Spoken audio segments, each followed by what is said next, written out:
92세 최고령 아르바이트생이라고 하는 이제 이가 이때입니다. 17년 동안 결근도 지각도 없이 이렇게 일하셨던 분이 이제 명예롭게 은퇴를 한다라는 뉴스인데요. 우연히 검색하다가 보게 된 겁니다. 참 대단하다라는 생각이 드는데요. 저 나이에도 현역으로 일을 할 수 있다는 것 자체가 정말 존경스럽습니다. 저도 저 나이까지 살아있을 수 있을까? 사실 알 수 없는 거죠. 뭐 제 건강이 허락할지 아니면 좀 더 빨리 마감할지 모르겠다라는 겁니다. 근데 저렇게 92세 나이에도 저렇게 정정하게 지내시는 걸 보면 정말 대단하다라는 생각이 듭니다. 17년간 일을 했다고 합니다. 17년간 일을 했다라고 하면 실제로 저분 나이가 몇 살일 때입니까? 몇 살? 75세죠. 75세. 보통의 나이 75세면 뭔가를 새로 시작할 나이가 아니라 이제 뭐 앞으로 얼마나 더 살겠다고 라고 얘기할 겁니다. 근데 저분은 75세에 새로운 걸 도전했다라는 게 정말 대단하다라는 생각이 듭니다. 저분의 인생이 과연 우리들에게 어떤 메시지를 전달해 주는 걸까요? 참 많은 생각들이 듭니다. 저에게 특히나 많이 이제 울림이 되는 것 같은데요. 저도 저 나이에 정말로 성실하게 열심히 일하는 사람이 되고 싶다. 뭐 이런 생각들을 합니다. 과연 가능할지 아닐지는 우선 제 건강이 먼저 허락해야 가능한 얘기겠죠. 임갑지 할아버지랍니다. 이게 2019년 뉴스니까 벌써 5년 전 뉴스죠. 17년 동안 패스트푸드점에서 일하다가 최근에 은퇴했다. 여전히 청춘으로 산다라는 거죠. 어떻게 저렇게 할 수 있을까? 근데 그런 얘기도 있답니다. 그런 생각도 했답니다. 자기가 안 하면 젊은 청년 한 사람이 일할 텐데 그 누군가 일자리를 자기가 뺏고 있다라는 마음이 항상 들었었다. 그 부담감에 일을 했다라는 겁니다. 임갑지 할아버지는 젊은 직원들의 걸어다니는 고민 상담소였답니다. 참 대단한 거죠. 매장 청소하고 정리하고 매주 4일 하루에 4시간 일해서 받는 월급은 60만원. 생각보다 많은 월급은 아니네요. 하지만 그렇다면 할머니한테는 10만원, 애들한테는 용돈, 가족들의 생일날 케이크는 이 임갑지 할아버지가 준비한답니다. 92세까지 건강을 유지한 비결은 뭐냐? 적게 먹고 술, 담배 안 하는 거랍니다. 그리고 이 할아버지는 자신보다 한참 어린 60대, 70대 후배들에게 이런 말을 해주고 싶답니다. 당신이 와서 일 좀 해달라고는 안 해줘. 본인이 직접 찾아야 된다. 되든 안 되든 계속 도전해야 된다라고 얘기하는 거죠. 아, 그렇구나.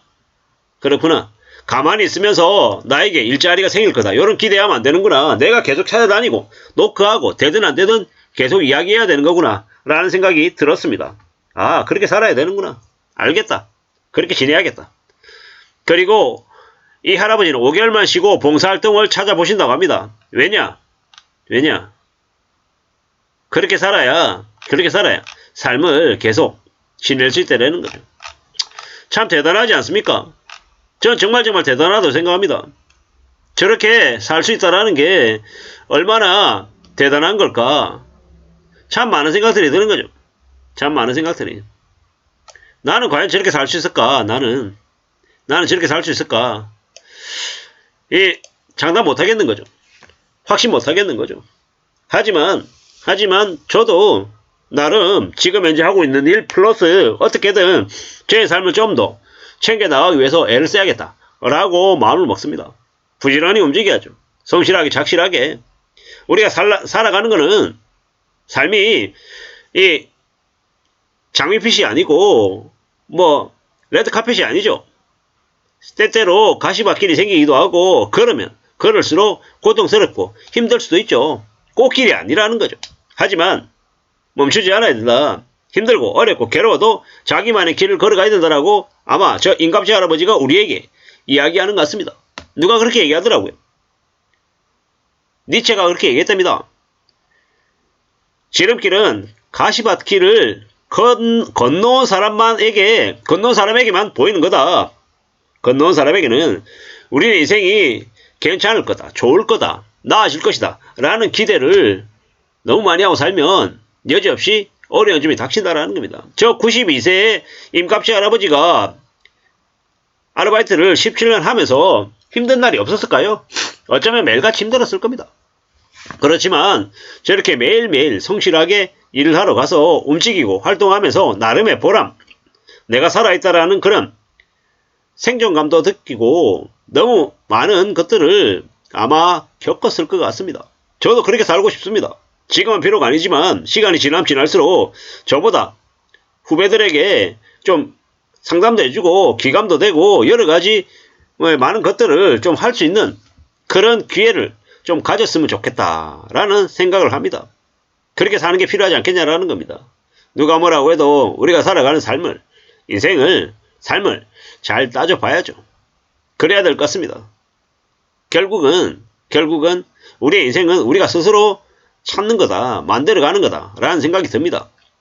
아까 저 임갑치 할아버지가 얘기한 말 대목 중에 그 말이 와닿습니다. 가만히 있는데 누가 너에게 와서 일 좀 해달라고 얘기하지 않는다.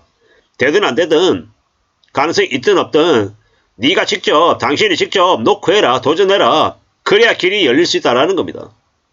도전하고 얘기하고 계속 말하면 가능성이 생긴다라는 겁니다. 힘들고 어려워도 자기가 스스로 도전하고 또 맞닥뜨려야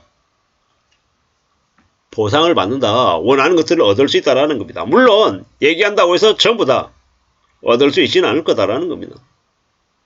그런 생각들을 좀 하며 살아갈 필요가 있는 것 같습니다. 우리가 살아가는 삶이 어떠려나, 어떻게 흘러갈까 잘 좀 따져봐야죠. 살펴봐야죠. 이런 생각, 저런 생각, 여러 가지 생각들이 듭니다. 어떻게 사는 게 필요할까? 어떻게 살까? 라고 이제 고민하는 거죠. 하지만 확실한 건 뭡니까? 우리가 살아가는 삶이 정말 앞으로도 많은 이제 길들이 있을 것이고 어려움도 있을 것이고 그렇지만 그럼에도 불구하고 이제 살아가보자라는 겁니다. 이런 생각, 저런 생각, 많은 생각들이 들죠. 누가 뭐라 해도 좀 만들어보자고요. 우리네 삶의 가능성을요. 그러다 보면 뭐가 되든 되어 있지 않겠습니까? 그렇게 생각하고 그렇게 마음먹고 차근차근 살아가면 좋을 것 같습니다. 살아내면 좋겠습니다. 절대로 쉽지 않을 거다라는 거, 어려울 거다라는 거 인정해야죠. 받아들여야죠. 그렇지만 그러는 와중에도 우리는 우리의 길을 찾아가고 가능성을 만들어 가야 될 것 같습니다. 사는 게 절대로 쉽지 않다라는 거, 어렵다라는 것도 인정해야죠. 받아들여야죠. 그래야 될 것 같습니다. 차근차근 만들어 가보자. 누가 뭐라 해도 우리는 우리의 삶을 이제 다듬어 가야 된다 라고 생각합니다. 정말로 우리의 삶을 잘 책임지고 항상 도전하는 우리가 됐으면 좋겠습니다. 감사합니다.